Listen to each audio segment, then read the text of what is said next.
Bienvenue ici au Mondial de l'Auto, porte de Versailles. On va partir à la recherche de C'est qui est la plus. C'est parti. C'est qui est la plus, c'est ma sélection des voitures les plus.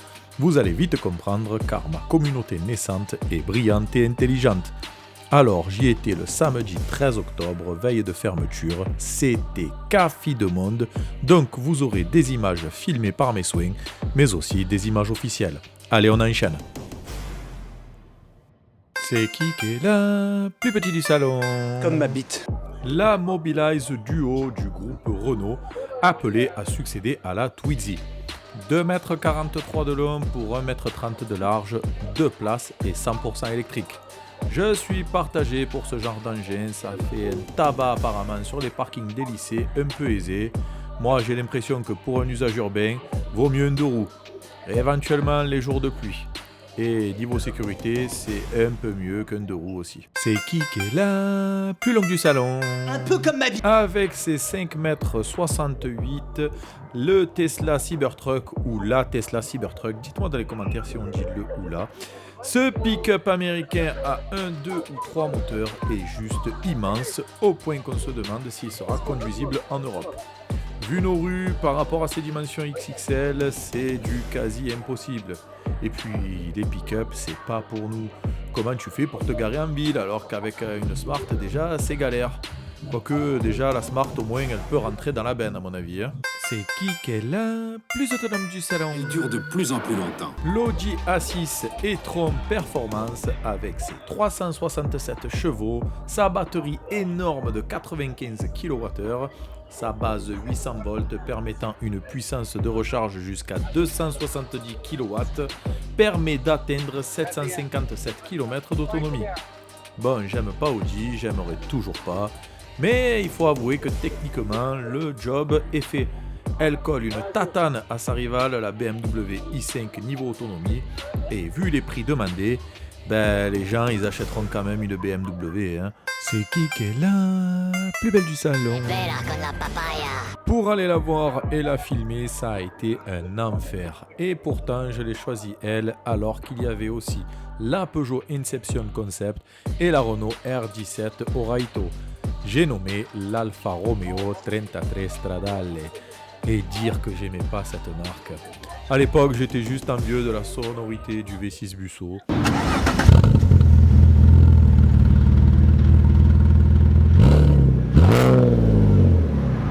Puis ils ont dessiné et vendu la 4C, la 8C, et là ce concept, c'est waouh. Elle est magnifique, ce rouge sanguin, cette ligne, ces galbes.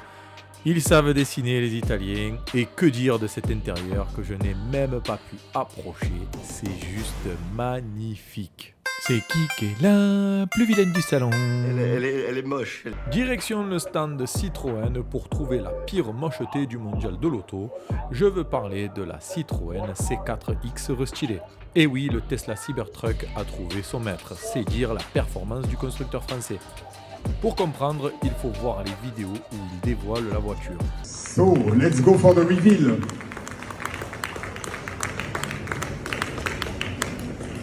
On a des applaudissements qui s'arrêtent assez vite, laissant place à une gênance incroyable. Et en prime, on a François le Français qui parle avec un accent. So, these are the new C4 and C4X, completely... Bref, la face avant est à vomir et pourtant il y avait du monde autour pour l'admirer. La nouvelle identité Citroën est un peu mieux exécutée sur le C5 Aircross Concept et encore mieux sur la IC3 Aircross que je trouve vraiment sympa. C'est qui est la plus inutile du salon? Ça sert à rien. Tu ne sers à rien. Pas besoin d'aller bien loin pour trouver la voiture la plus inutile du salon.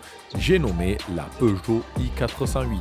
Alors déjà qu'elle se vend pas très bien en thermique, que l'électrique se casse un peu la gueule sur le marché français et européen. En plus de ça, elle a un placement bizarre entre SUV et berline.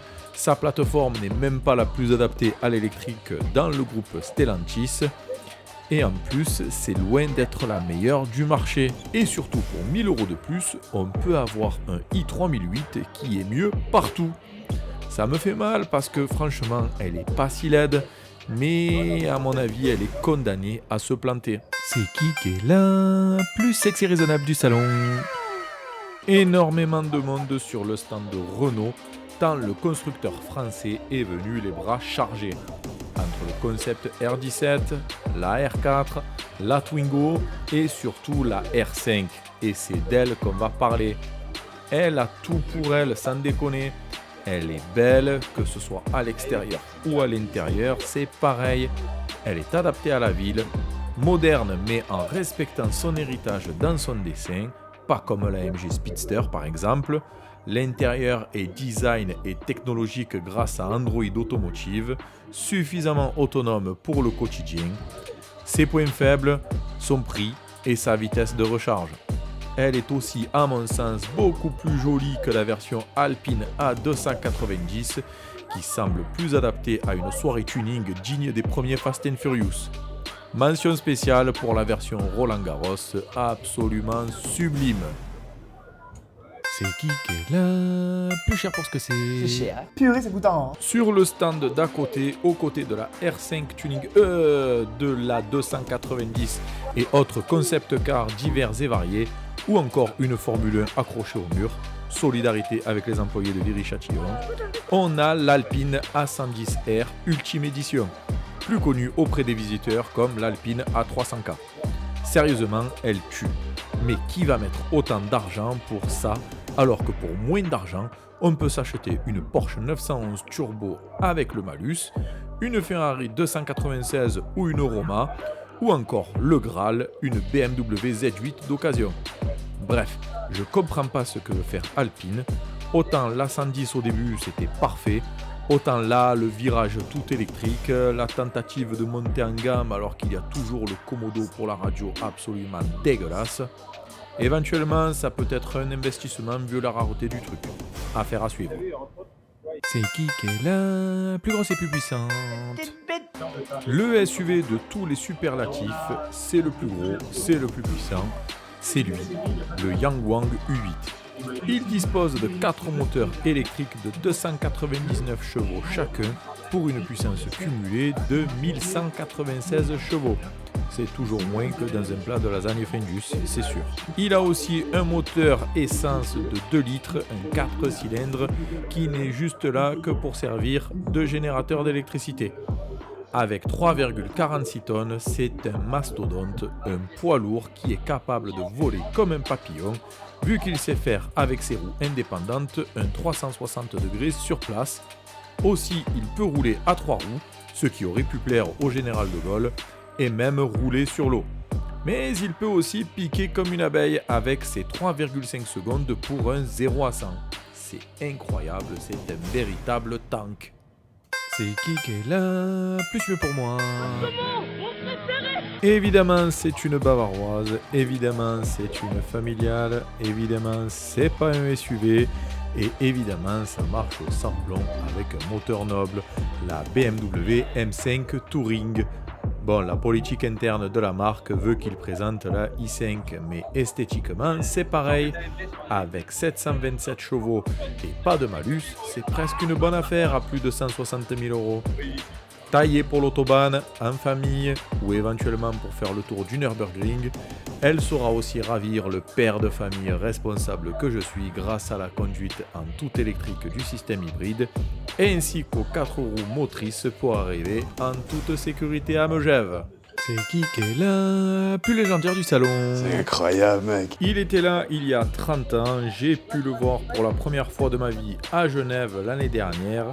Et il est de retour au Mondial de l'Auto 2024, c'est une véritable folie, l'espace F1. Merci au musée Matra de nous laisser l'admirer encore une fois, quand on pense qu'il n'y en a eu que 2. Il est selon moi le parfait représentant d'une époque où les constructeurs faisaient n'importe quoi et étaient capables de tout pour impressionner lors des salons. Et Renault avait frappé un coup tellement énorme à l'époque que je n'ai pas souvenir d'avoir pris une telle claque depuis. Ils n'ont pas mis un gros moteur dans un monospace. Ah non non non non. Ils ont fait une carrosserie de Renault Espace 3 en carbone adaptée à la F1 Williams Renault de l'époque avec son V10 atmosphérique de 820 chevaux. Et pourquoi ? Tout simplement pour fêter les 10 ans du Renault Espace. La voiture la plus opposée de la course automobile. C'est fou. Et comme le luxe c'est l'espace, on peut embarquer 3 passagers avec le pilote. Quelle époque, mes aïeux! Voilà, c'était Sly Jean pour ce tour du proprio hors série entièrement consacré au Mondial de l'Auto 2024. Vous avez ainsi pu découvrir les modèles qui m'ont marqué. Alors oui, je sais, j'arrive après tous les autres, mais avoir une accréditation presse, c'est compliqué. Donc pour m'aider, abonnez-vous, likez la vidéo et donnez-moi du poids. C'est une métaphore. On se retrouve très bientôt pour un nouveau tour du proprio et sur ces bonnes paroles, ciao!